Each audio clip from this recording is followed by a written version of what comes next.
오늘 주제가 너무 열린 마음의 위험성인데요.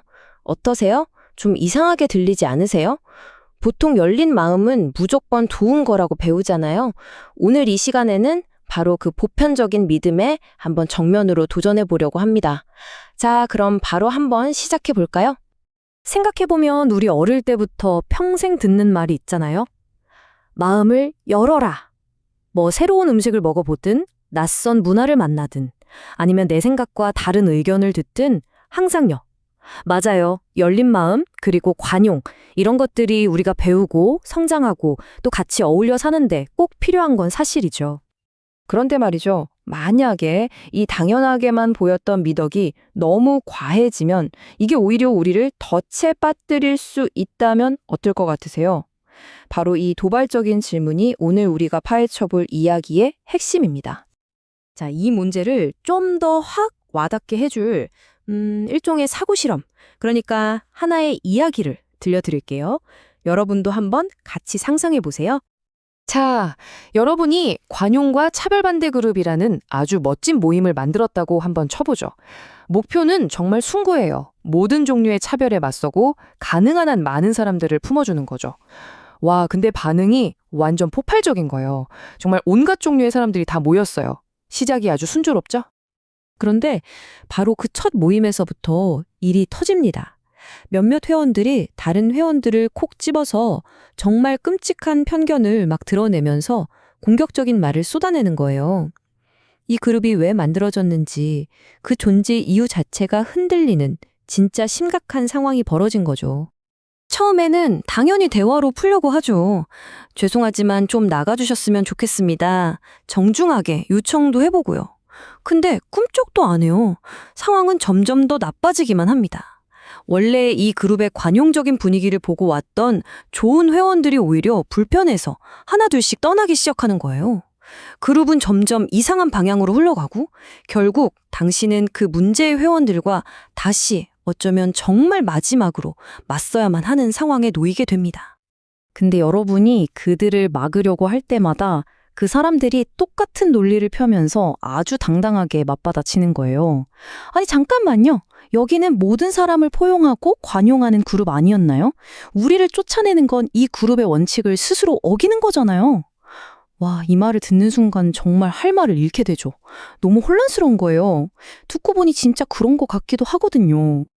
정말 수많은 고민과 실패를 거듭한 끝에 여러분은 마침내 확신에 찬 답을 찾아냅니다. 그리고 이렇게 말하죠. 네, 그렇게 보일 수 있다는 거 압니다. 하지만 그건 틀렸습니다. 관용이라는 건 모든 걸 다 받아주는 무제한적인 도덕 원칙이 아니에요. 이건 우리 공동체를 함께 지키기 위한 일종의 사회적 계약입니다. 그리고 당신들은 바로 그 계약을 깨뜨렸습니다. 자, 방금 우리가 함께 상상해본 이 이야기는요, 사실 아주 유명한 철학 개념 하나를 설명하기 위한 거였어요. 이제 그 개념이 뭔지, 그 본질로 한번 들어가 보시죠. 이게 바로 철학자 칼 포퍼가 이야기한 관용의 역설이라는 겁니다. 이게 무슨 말이냐면요, 아주 간단해요. 만약 어떤 사회가 모든 걸 다 받아주잖아요?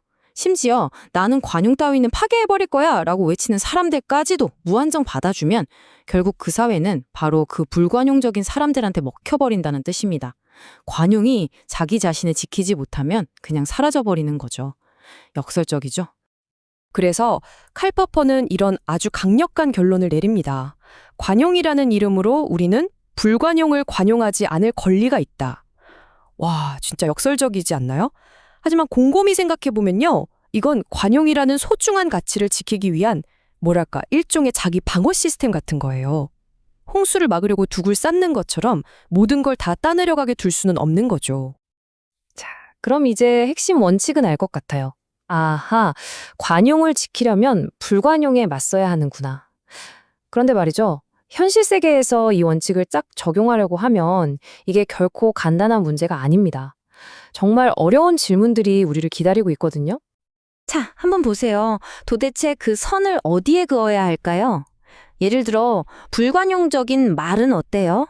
인터넷에 넘쳐나는 혐오 발언들, 분명히 누군가에게는 엄청난 고통을 주죠. 하지만 이걸 법으로 막기 시작하면 자칫 표현의 자유를 억압하는 아주 위험한 길로 빠질 수도 있어요. 그럼 물리적인 폭력은요? 이건 좀 더 명확해 보이죠. 근데 자기 자신을 지키기 위한 폭력은 또 어떻게 봐야 할까요? 정말 문제가 꼬리에 꼬리를 물죠? 결국 누군가는 판단을 내려야 하잖아요. 뭐가 진짜 위협이고 어디까지가 용납할 수 없는 피해인지, 어떤 대응이 정당한지, 그리고 가장 중요한 거, 그 결정은 대체 누가 해야 하는지? 이렇게 정답 없는 질문들이 마구 쏟아져 나옵니다. 정말 어려운 문제예요.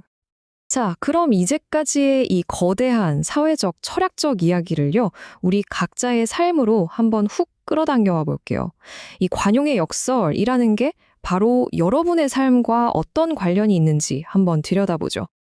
여기 나오는 이 말이 정말 핵심을 찌르는 것 같아요.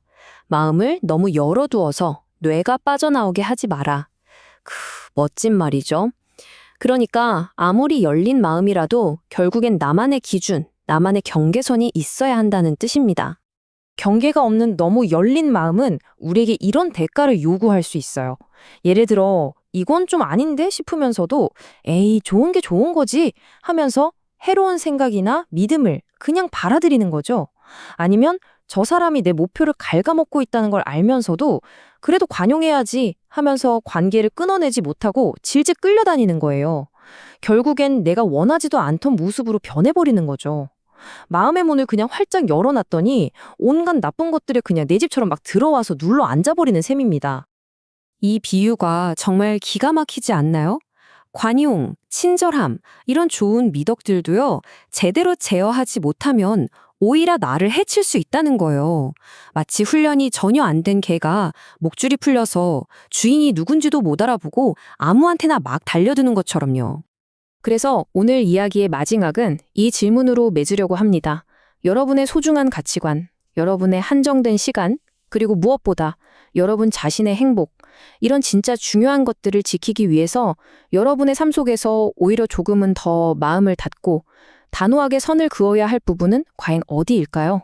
이건 한번 꼭 깊이 생각해 볼 만한 문제입니다.